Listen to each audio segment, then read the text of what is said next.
Hello, Section Nara. How are you today? So, Merry Christmas and Happy Vacation. But this time, allow me to borrow your time just to listen, and then after that, you will participate some of the given links na ibibigay ko sa inyo. Okay? So, let's have an introduction about this. Okay, actually, the title is all about Save the Children. So what is this all about? It talks about the Protect Children or PH project. Okay? So protection is all about protection of children in our country, in the Philippines. Okay.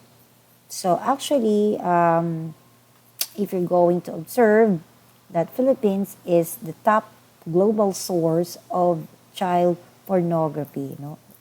Bisag makita mo sa mga balita ana, okay, dagay mga balita sa news, even in the domestic violence, no, naapod na, then dagan mga kids, mga mostly below 18 years old, even 6 years old na aga nina siya.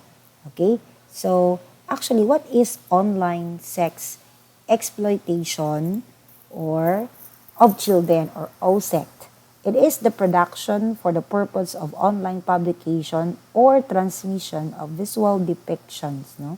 Example, photos, videos, live streaming of the sexual abuse or exploitation of a minor for a third party who is not in the physical presence of the victim in exchange for compensation.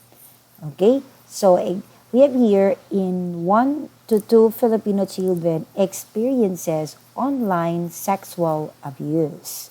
So, with 1 in 4 being exposed to sexual or sexually explicit content. In 2018, Department of Justice or DOJ Office of Cybercrime received more than 600,000 tips of images and videos of naked, sexualized, and abused Filipino children, but only 27 OSEC perpetrators were convicted. So actually, mas marami pang nangyayaring crimes compared sa no-convicted.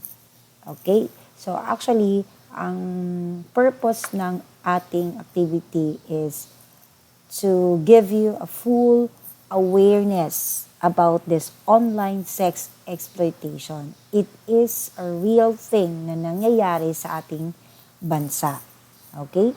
So we have to what? Protect children of all ages and gender in target communities in the Philippines from online sexual exploitation. Actually, yung target natin is to strengthen social services workforce, inclusive and locally available preventative and responsive services, family and community resources, reducing OSEC vulnerabilities, and of course, protective attitudes and practice. Okay, so we have here different processes. No, of course, meron diyang training, assessment, and then cash for training and series of learning sessions. Yan yung mga outcome or target outcomes. So cross-cutting themes. These are your gender analysis and then addresses the gender-based barrier, increasing their gender equality knowledge, and of course, the qualitative information. Okay? And then we have here areas of implementation. Actually, kasali tayo, no, Tagum City from the year 2020 is a long-term plan of implementation starting from 2020 to 2023. Okay? So, target areas or project targets as possible, maka-engage tayo ng 10,000 parents or caregivers, 35,000 of children. And then, as possible, there are 22 barangays na ma-reach out natin. And then children-led groups engage. Kasali dito yung 18 private sectors groups and of course 500 service providers trained. Okay, so yung time frame natin from 2020 to 2021, ito yung 2 years, no? Year 1 to 2, andito lahat, no? entry, baseline, community mobilization. Actually, pwede naman na siya mabasa dira. Actually, yung pinaka-last part dito is strengthening capacities of community stakeholders on budget and policy advocacy. Okay? So, actually, that's it. We have to, ayan, it's a project, it's a long-term project seeking for protecting children of all ages. And actually, yung tayong pinili sa school, one of the recipients kasi we are in the online class. Okay? So, ma'am, asa man mi mag-answer? So, let's try to check this link of digital learning. Okay. Ito yung mga links for digital awareness. Okay. Actually, naka-divide ito. We have one, children's rights with emphasis on the right to child protection. So, meron mga questions dyan with corresponding link. Example, how well do you know our rights? Okay, yan yung portal natin. And then number 2, physical and humiliating punishments and positive discipline. So, meron yung mga subtopics with given links. Number 3, online sexual abuse and exploitation of children. And then with the links, and of course, and yan. Pero lang tayong 4 na mga links, no? Major links for digital awareness. Okay? So, ma'am, mag-unsa man may dira, ma'am. Actually, you're going to open that and answer the links. So, mura na mong buhaton, ma'am. Exactly. Now, meron tayong mga requirements. Okay? So, requirements natin is, okay, just wait lang. Tatanggalin ko lang, ayan. For requirements natin is, number 1, open the given links. Number 2, you have to answer the given links.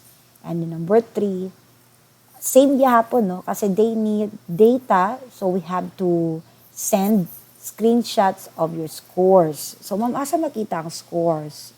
Actually, it's not a kind of LMS.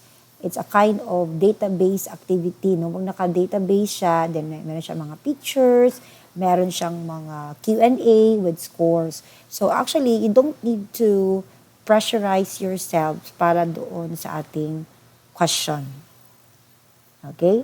Or shall I say, para sa ating, what do you call that, scores. And then 3, capture screenshots of the scores. Kanto lang activity na ma-capture ninyo. Then since it is a picture, para dili mapuno inyo ang phone, you have to send this in a Google Drive link. Na meron akong ibibigay sa inyo na Google Drive link and then organize it with your file. Example, folder name, Abapo PH project. Okay? So when we mag-start, ma'am, as soon as possible na ma-send ko na sa inyo yung file sa group chat natin, and then maybe you can start immediately and then start sending your screenshots. So, yun lang. Si Ma'am Rolyon na ang magte-take note ng scores kasi kailangan ng ating, what we call that, focal persons, yung mga data scores ninyo. Actually, all you need to do is open, answer, and capture your screenshots of your scores and then send to me with the Google Drive link and then si Ma'am Rolyon na ang magsisend forward ng inyong scores. Okay? So, hopefully, you were able to follow my instructions. Pag hindi, please ask questions in my messenger. Okay? Thank you and goodbye.